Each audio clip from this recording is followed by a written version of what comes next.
Good afternoon, everybody. Black Lives Matter, fees must fall, Marikana, LGBTQI+. All these movements around the world are movements where people are fighting for their integrity and their humanity. And sometimes it is easy for us as we look at the organizing work that these movements do across the world and think, aren't they doing just a little bit too much? Are the nude protests really necessary? But it's very difficult for us to decide what is necessary and what is not when it is not our integrity and human dignity that is on the line. And today I'm going to be talking about privilege. Not a lot of people like talking about privilege. It's uncomfortable. Well, correction, we like talking about other people's privilege. For example, one of my personal favorite is white privilege. Because I'm not white, it doesn't really concern me. So I like talking about it. And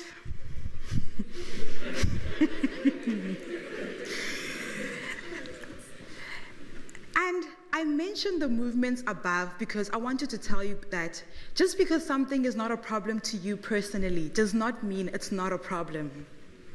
So today, I'm going to tell you first about how supposedly underprivileged I am.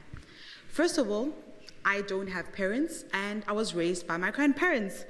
And I was raised in a place called Magoduburekwa in Muleji. And this particular place I was raised in, there are no schools. We got our first primary school when I was in high school. So I had to go to boarding schools.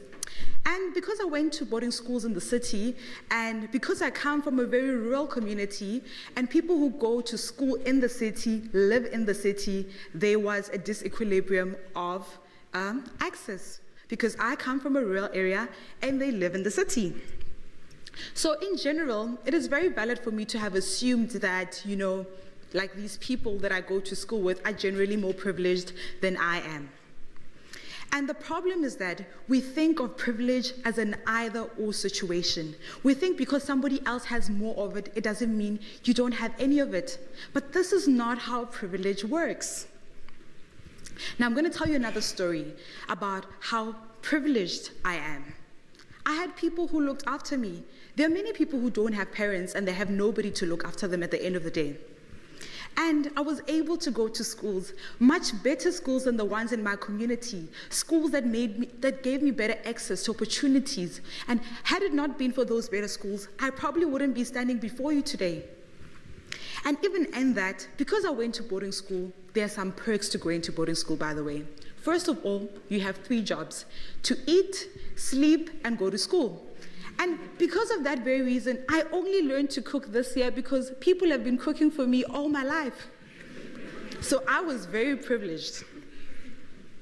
And this other way of looking at privilege is not an either-or situation. It's about positionality, And by talking about privilege in this manner was taken from a lens by Patricia Hill Collins when Patricia discusses the matrix of domination. This way of looking at privilege is looking at privilege like height. I don't know a heightless person. There are short people, there are tall people, and there are medium-sized people, but there's no person where they can say 0 centimeter height. And it's easy for us to think of ourselves as underprivileged because confronting one's privilege is difficult. I mean, these conversations about privilege were only ignited in me by a tutor I had called Ayanda Matlaba. And because of my journey at university, not only being an academic one, but a personal one through courses that I took, such as sociology, I was able to battle with my privilege, confront my privilege, accept my privilege, and ask myself, what am I going to do with my privilege? And as a way of understanding why I say every single body has privilege, I'm going to talk about intersectionality from the lens of Kimberly Crenshaw. What is intersectionality? Intersectionality is a way of understanding and analyzing the complexity in the world, in people, and in human experiences. This means that when we look at a person, we look at them as if they're made out of multiple experiences. It means that we don't just see a person, we see their race, their class, their gender, their ethnicity, their age, their sexuality, and their religious group. All of those people combine together like a cake, and that's what we mean by intersectionality. Because when you eat red velvet, you don't taste the ingredients, you taste the cake. Growing up, I was highly influenced by entrepreneurs. They came to my school and they gave amazing speeches and they were rich, and I wanted to be like those people. So I told myself I'm going to start my journey of being an entrepreneur by selling oranges. Well, at my home, we have tons of orange trees. Literally, everybody who visits me gets a sack of oranges. One for you, one for you, one for the whole auditorium.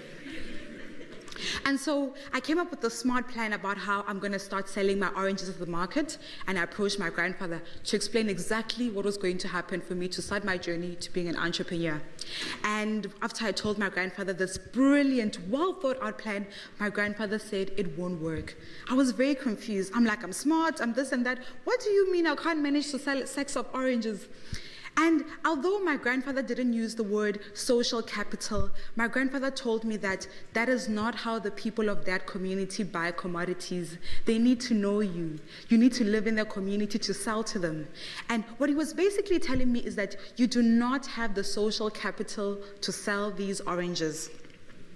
And if we can look at that, because I had the social privilege to coexist in other spaces at my school, but I couldn't have the social capital to go and sell oranges, that tells us that each and every single one have social capital.